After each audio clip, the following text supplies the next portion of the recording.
This is the Fuji XF16mm f1.4 WR lens. It's a 24mm equivalent in the full frame world. It has nano GI and HT EDC coatings to reduce ghosting and flaring. It's 13 elements in 11 groups. It's weather sealed. It has a depth of field scale and it has a rounded 9-bladed aperture.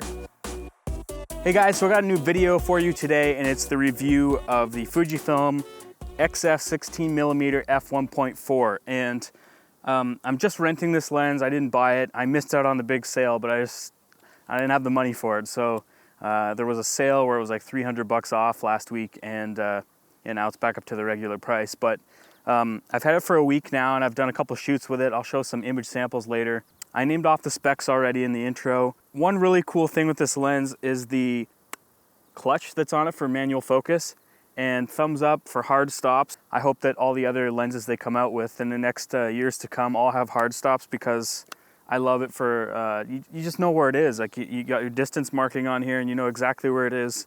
And you know, it doesn't have the ring that goes around and around and around. And that's one of the things I don't really like about mirrorless lenses. And it's awesome to have on this. Build quality is amazing. The whole entire lens is made of metal, except for I think the aperture ring is plastic and the lens hood is plastic as well. But very high quality, and it, you know, just like everything with Fuji, it feels good, and you know, the quality is amazing, and the image quality is amazing as well. And I'll get to that later. But this lens is weather sealed, and there's really not much else you need to know. I named off all the specs in the beginning, and I love this lens. Just before I even get into image samples, just sharp pretty much all the way through. You'll see in my image test that even at f1.4 in the corners, they're actually pretty sharp. And yeah, so let's get to some image samples and we'll check those out right now. So like I was saying, I was just renting this lens and I was doing some tests on some photo shoots here. Generally, I wouldn't shoot with a wide angle lens like this on a lot of these shots, but I just wanted to test it out and see what I could do with it.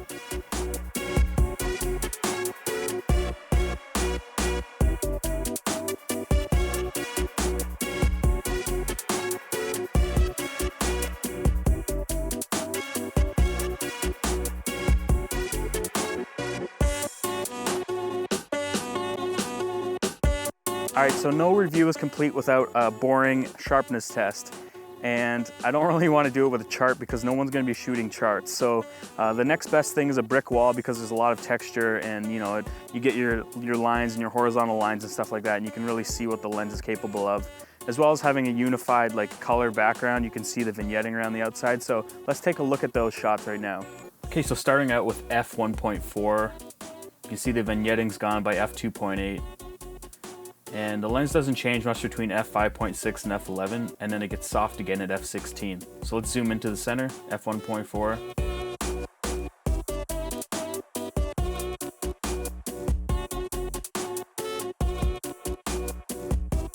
Okay, let's go to the top left corner.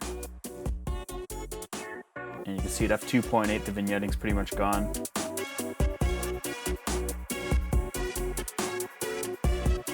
Back to f16, it's soft. Alright, so I stuck a shotgun mic right up to the lens here to show you what it sounds like going from the closest focusing to the furthest.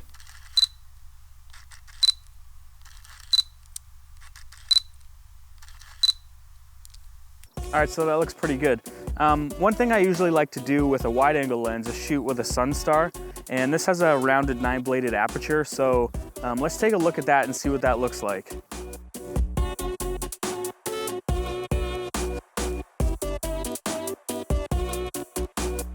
This lens does have a minimum close focus distance of about 6 inches.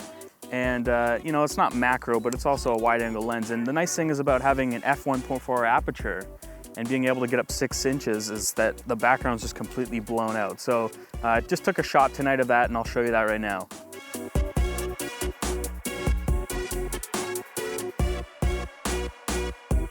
Okay, so my final thoughts on this lens, 2 thumbs up. Like, everything's Fuji's making right now is amazing, and I didn't even really know about the Fuji system until I got the X Pro 2, and I've fallen in love with photography with this camera, and once I have some money saved up, I'm definitely going to buy this lens. There really is not too much bad that I can say about it, other than maybe there should be a bit more resistance on the aperture ring. It's pretty easy to move, but at the same time, this is a rental lens, so maybe it's just worn out. I don't know what a new one would feel like. But if anyone's ever used the 35mm f2, there's a lot more resistance clicks between the aperture.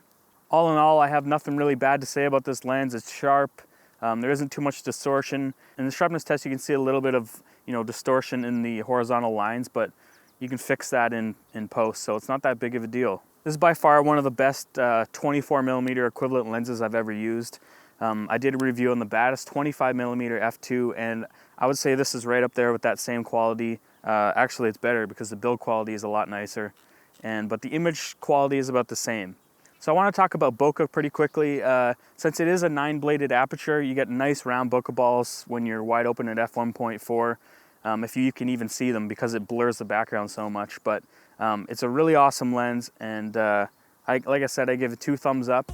If you like this video, give it a thumbs up. If you dislike this video, give it 2 thumbs down, and I'll see you in the next one.